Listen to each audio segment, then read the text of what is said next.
5000க்கே திரும்ப வந்து நின்னேன். நேத்து ஒரு 3 ட்ரேட் எடுத்தேன். இன்னைக்கு வந்து ஒரு 2 ட்ரேட் எடுத்தேன். யூரோ யுஎஸ்டில ஒரு ட்ரேட் வந்து வின் பண்ணேன். கோல்ட்ல ஒரு ட்ரேட் வின் பண்ணேன். அப்புறம் 2 ட்ரேட் வந்து பிரேக் ஈவன் ஆயிருச்சு. ஒரு ட்ரேட் வந்து ஜிபிபி யுஎஸ்டில லாஸ் ஆயிருச்சு. எல்லாமே கிளீன் செட்டப் தான். ஜிபிபி யுஎஸ்டில இன்னைக்கு ஒரு ட்ரேட் எடுத்தேன். அந்த ட்ரேட் வந்து லிக்விடிட்டி ஸ்வீப்ல என்னோட எஸ்எல் அடிச்சுட்டு திரும்பவும் செல் டைரக்ஷனுக்கே பிரைஸ் மூவ் ஆக ஸ்டார்ட் ஆயிருச்சு. இதுக்கு ஒண்ணுமே பண்ண முடியாது. எப்பயுமே ஒரு ட்ரேட்ல வந்து ஜெயிக்கிறது வந்து ரூலை பேஸ் பண்ணி தான் இருக்கணும். வந்து நம்ம கரெக்டா இருக்குமா தப்பா இருக்குமான்னு நம்ம சொல்லவே முடியாது மார்க்கெட்டை பொறுத்த வரைக்கும்.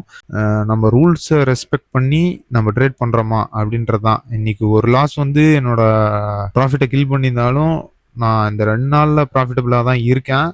ராக் பாட்டம்ல இருந்து நம்ம ரெக்கவர் ஆகி ஒரு $70 ப்ராஃபிட் ரேஞ்சுக்கு வந்துட்டப்ப திரும்பவும் அப்படியே கொஞ்சம் கொஞ்சமா விளையாண்டு நம்ம இந்த அக்கௌண்ட்டை பாஸ் பண்ணிடலாம் எப்படியாவது. கேம் நல்லா புரிஞ்சிருச்சு. பட் ஆனா இன்னும் நல்லா ஸ்மார்ட்டா விளையாட கத்துக்கணும். நாளைக்கும் இதே மாதிரி ஸ்மார்ட்டா ட்ரேட் பண்றோனா இல்லையான்றத பார்க்கலாம்.